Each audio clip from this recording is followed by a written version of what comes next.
Hello, BookTube. How about some history for a book haul? I received three new works of history in the mail today, so let's get going. First up is From Genghis Khan to Tamerlane, The Reawakening of Mongol Asia by Peter Jackson. This came out earlier this year, and I was tempted to pick it up from Yale University Press during their recent book sale. Unfortunately, things went sort of south with Yale's online ordering, so they had to cancel the sale early. So I will hopefully be able to participate in the Yale sale later on when they kind of redo it. But anyway, let's read about the book. An epic account of how Tamerlane built a new. Okay, let's redo this. An epic account of how Tamerlane built a new world order out of the decline of the Mongol Empire. In the mid-14th century, the world empire founded by Genghis Khan was in crisis. The Khanate had dissolved in Iran and Iraq, China's Yuan dynasty was threatened by the native Ming, and the Golden Horde and the Central Asian Mongols were fighting amongst themselves. Into this void moved the warlord Tamerlane, Timur Ilang, the last major conqueror to emerge from Inner Asia. Tamerlane was from a nomadic tribe, a commoner born into a world irreversibly shaped by the Mongols. Over 3 decades, he humbled not merely Mongol rulers descended from Genghis Khan, but the Sultan of Delhi, the Mamluk Sultan of Egypt and Syria, and the Ottoman Sultan Bayezid. In this authoritative account, Peter Jackson traces Tamerlane's rise to power. He shows how Tamerlane, a keen exponent of Mongol custom and tradition, operated in Genghis Khan's shadow and took care to draw parallels between himself and his great precursor. But as a Muslim, Tamerlane also drew on Islamic traditions, and his waging of wars in the name of jihad, whether sincere or not, had a more powerful impact than those of any Muslim Mongol ruler before him. So that was From Genghis Khan to Tamerlane. The next two books are new releases, or they came out yesterday. I pre-ordered them from Amazon with the hope that they would be released yesterday, because normally when you pre-order with Amazon, particularly with books, they do usually offer same day to release day delivery, which for some reason Amazon did not do. Also, usually new releases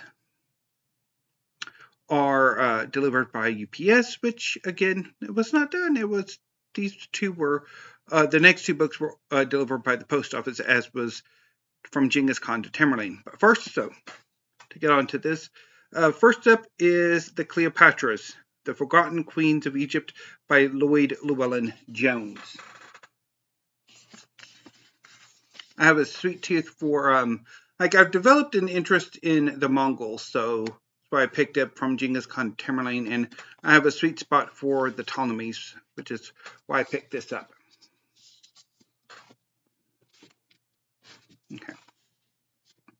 One of history's most iconic figures, Cleopatra is rightly remembered as a clever and charismatic ruler. But few today realize that she was the last in a long line of Egyptian queens who bore that name. In the Cleopatras, historian Lloyd Llewelyn-Jones tells the dramatic story of these 7 incomparable women, vividly recapturing the lost world of Hellenistic Egypt and tracing the kingdom's final centuries before its fall to Rome. The Cleopatras were Greek-speaking descendants of Ptolemy, the general who conquered Egypt alongside Alexander the Great. They were closely related as mothers, daughters, sisters, half-sisters, and nieces. Each wielded absolute power, easily overshadowing their husbands or sons, and all proved to be shrewd and capable leaders. Styling themselves as goddess queens, the Cleopatras ruled through the canny deployment of arcane rituals, opulent spectacles, and unparalleled wealth. They navigated political turmoil and court intrigues, led armies into battle, and commanded fleets of ships. and ruthlessly dispatched their dynastic rivals. The Cleopatras is a fascinating and richly textured biography of 7 extraordinary women, restoring these queens to their deserved place among history's greatest rulers. And finally, House of Lilies, The Dynasty That Made Medieval France by Justine Firnhaber-Baker.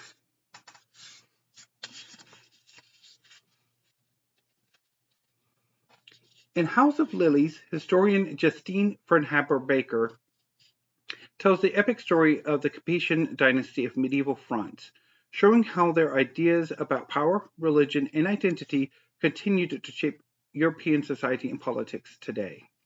Reigning from 987 to 1328, the Capetians became the most powerful monarchy in the Middle Ages, consolidating a fragmented realm that eventually stretched from the Rhone to the Pyrenees. They were the first royal house to adopt the fleur-de-lis, displaying this lily emblem to signify their divine favor and legitimate their rule. The Capetians were at the center of some of the most dramatic and far-reaching episodes in European history, including the Crusades, bloody waves of religious persecution, and a series of wars with England. The Capetian age saw the emergence of Gothic architecture, the romantic ideals of chivalry and courtly love, and the church's role at the center of daily life. Evocatively interweaving these pivotal developments with the human stories of the men and women who drove them, House of Lilies is the definitive history of the dynasty that forged France in Europe as we know it. So yeah, really looking forward to reading these 3 books. So that was House of Lilies by Justine Firnhaber-Baker. The Cleopatras by Lloyd Llewelyn-Jones. And From Genghis Khan to Tamerlane by Peter Jackson.